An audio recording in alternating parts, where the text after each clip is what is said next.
Yeah, it's the competitive energy. Like I think we get guys that really value competing. I think when you have a team that loves to work on their game and like stay in the gym and get better individually, but then when they transition to 3-on-3, 4-on-4, 5-on-5, they love to play, they love to compete, they love to play to win.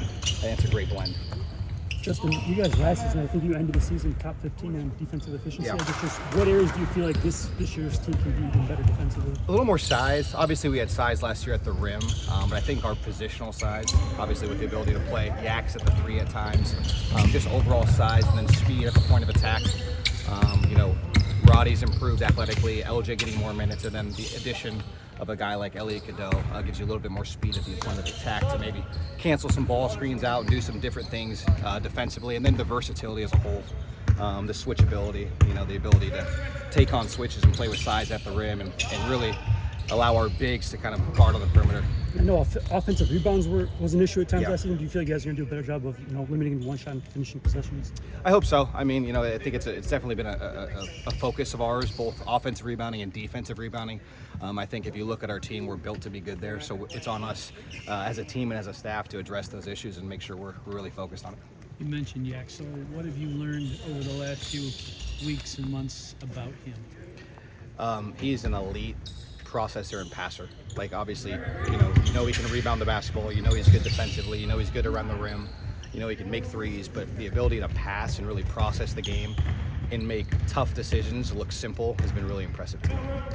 Just to say that after every practice, he looks at assist-to-turnover ratio and shooting splits. Yeah. In those two categories, where do you think this team can grow? Why are they? Can grow.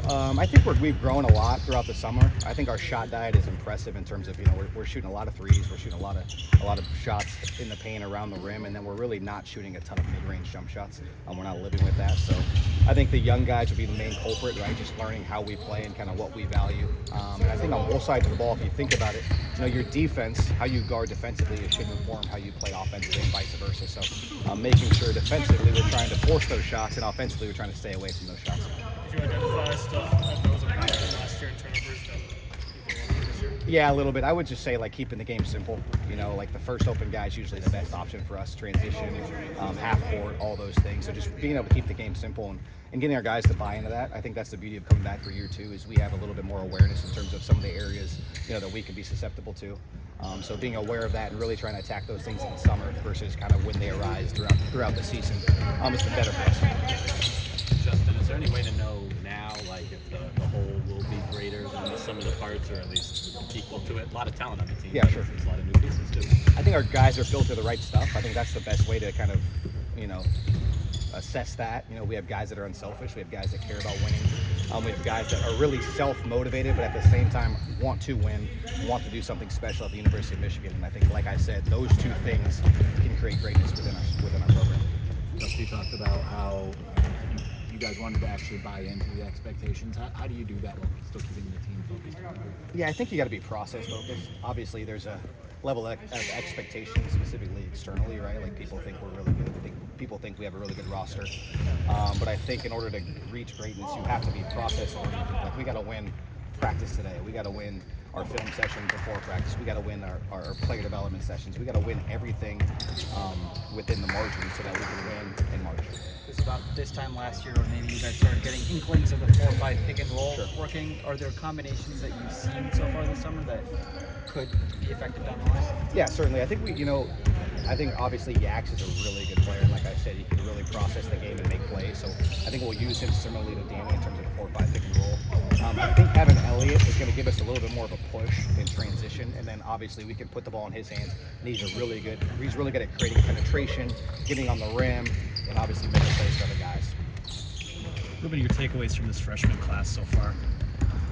Really, really high level care factor. Like they really value being good players, and they really value being good players in Michigan. And I think that's really important. Obviously, Trey McKinney was born here and really values the Michigan experience and wants to be great here. Winters Grady is a guy that has high expectation as a player and is really his identity is being a really good player and chose Michigan for the right reasons, just to become a really good player and become a professional. And then obviously Ricky and Malik and those guys were kind of newer to the process, but Ricky has been a breath of fresh air in terms of just his acceptance of role, his ability to fight every possession, and he really has done a great job making himself better and then making our players better. And then Malik is just really athletic, really big, and takes pride in the physicality of the game for a young player. Obviously, we know that at the Big Ten you need big physical bigs, and he's certainly that. He's sort of late to basketball though, as far as where is he at with the concepts. Getting better a lot, you know. I think we've had some guys that have been out throughout the summer and fall, so I think that's given him a chance to get more reps, and that's really a positive for him, and it's a positive for us, honestly. You know, the faster we can get him up to speed, the better he's going to be this year, but certainly in the long term. How about Oscar? He was here last year, so it's hard to think of him like a freshman, but he's also not grouped in with all the veteran forwards and big men. So, I mean, what do you see his role? He's played really good ball. Like the last probably 4 or 5 weeks, he's played really good ball, efficient, shooting the ball better, playing with the toughness that we've been. That's one of the reasons we recruited him, the athleticism around the rim and the toughness and the physicality. He started to bring that a little bit more. I think we forget that he's 18 years old. You know, like he's a young player. You look at guys like Yak's 23 years old. These guys are older and a little bit more seasoned. So just giving him time to develop, and I think we've done that as a staff and as a team, and he started to really play good ball. So he should be somewhere in that mix, but I think it's important just to continue to stay the course. And Roddy obviously went through some tough months last year. Is there a way that's going to make him a little better this year? Like you think it's sort of slept on in a way? Absolutely. I think it's hardened him, and I think he, you know, anytime you come back for a year or two, like there's a little bit more comfortability. You know what to expect. You know, obviously, I think we gave him a lot of credit being that he was in the Big Ten for 2 years at Ohio State, and then coming back and ended up playing in Michigan. But I think it's a new year. It's a new team. It's a new staff for him, so it takes a little bit of time to adjust. And I think, you know, one of the things with Roddy that he did a great job of is he just stayed in the fight, stayed in the process. It was really process oriented, and as a result, had greatness at the end of the year for us. Defensively, it seems like personnel-wise, you might have maybe more ways to play just with, like last year's kind of one way, especially early in the year. Is that something that you think this group can do, and then use more of a advantage then?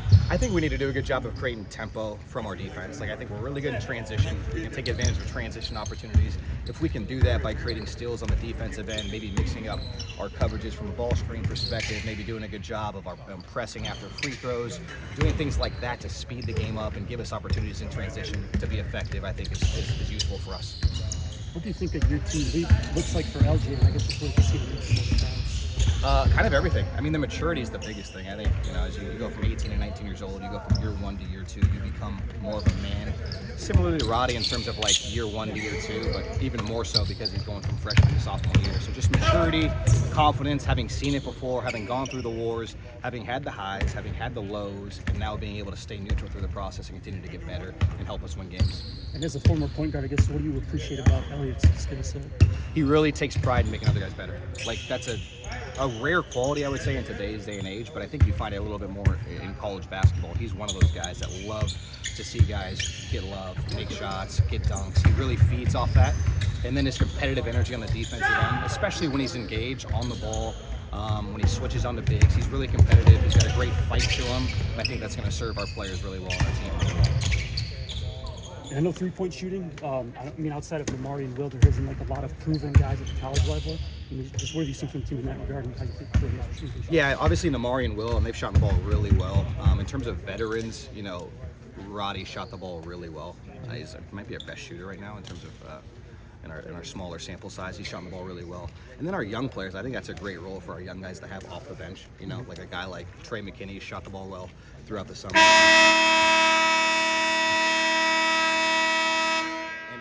He shot it throughout the summer and into the fall. He shot it really well. Winner's Grady, that's what he does, and you know he's bought into kind of how we want him to play, and in the threes we want him to hunt. So I think it's a great role. You know, if we find dry spells throughout the year, our young guys coming in and giving us a spark there. How do you feel like even if the shots aren't dropping, you guys can still attack? Yeah. I mean, look at Michigan State last season; they didn't shoot it well. For sure. Beat them by 3 games. Yeah, I'd say offensive rebounding. I mean, that's a great way. It's like offensive rebounding is going to get us more possessions. It's going to get us more attempts at the rim. And like I kind of talked about, our defensive focus of being more active in the gaps, being a little bit more pesky defensively so that we can create tempo and get out in transition and create easier buckets. Last year there was some skepticism about Wolf and Vlad playing together preseason. I think even Dusty expressed a little bit of concern. Now you got three guys that are, sort of classic bigs. Is that plausible to have three big guys like that on the court at the same time? I think it is, just because they're all different and they're all a little bit versatile in their own ways. Obviously, Yak's being probably the most versatile, just being 6'9", 6'10", and being, so good offensively with the ball in his hands and so switchable defensively. But like Merez is the same way in terms of the defensive instincts and the ability to kind of cover up mistakes, the ability to switch and guard smalls on the perimeter. He has that ability, and he really likes to dig down and guard in that way. And then, Adai is a lead around the rim, and I think we're going to continue to challenge him to guard on the perimeter. But it may look a little bit different with Adai at the 5 than it will be with Merez at the 5, than it will be with Yaks at the 5. But I think versatility as a whole is a good thing. And then when you think about the best teams in college basketball, at the end of the day, they're big. They can control the rim. They can control 2-point percentage offense, 2-point percentage defense. They can control offensive rebounding, defensive rebounding. So us leaning into our strengths and being great around the rim with our size is going to help us be great. So if you're playing Merez or Yaks at the 5, it's plausible to switch. You won't be doing any drop coverage or little drop coverage with them, but with a day you'll be doing more drop coverage, I assume. Is that a reasonable More assumption? so, and I think, they all have their own versatility. I do think, you look at Adai at UCLA, they hard showed a lot with him. So we can do some of that stuff with him, or we can do it in our own way. I think Merez can do switch, he can hard show, he can drop. Obviously, I think, Yak can do the same. But again, the versatility in this league, you're not going to be able to beat the best of the best by doing one thing. So you're going to have to switch it up and do other things to keep teams off balance, to keep the great players and great coaches on their heels. As a player, a point guard, what did you prefer? When you came down the court, what did you rather see? Were you happier looking at drop coverage or at a team that could switch? Or the way I'd message it is like, if I wanted to score, then I want to play against drop. If I want to get guys involved, I want to play against hard show and get 2 on the ball. So depending on who we're playing against and what they excel at offensively, it's going to inform what we do defensively. You mentioned wanting to, get out in transition more, get on the glass. How much does having guys like Merez and Yaks and their athleticism help you do that? A lot. A lot. I mean, their ability to change ends and get out and run. Obviously, rebound the ball first, but get out and run and change ends is huge for us. Merez is a great athlete. Yaks is a guy that can be a play finisher in transition. He can be a play starter in transition. So it gives us a little versatility there, much like Danny Wolf a little bit. And then Adai is such a good runner. He's so good around the rim. And then he's a great passer on the perimeter. So if you want to play in some delay action or you want to get him into a flash catch and now make decisions and play make for other guys, he's elite at that as well. So just again, the versatility is going to be a theme throughout this year for us. When I looked at Cordell's tape, he seemed super athletic, but not a basketball player, my opinion. I mean, are you seeing that? That progressing, or am I way off on He's this? getting better. He's becoming a better player through reps a ton, through film, and he's really eager to learn and get better. So that's helped him a lot. But I think the one thing that for us is it's really important for our guys to live in their strengths. Like, we want our guys to be the best at what they're good at, and then continue to improve their weaknesses through time, through reps, through experience, and he's done that at a great pace. But I think the most important thing for him is knowing who he is and excelling at those things as his basketball IQ and his game catches up. Do you sometimes find yourself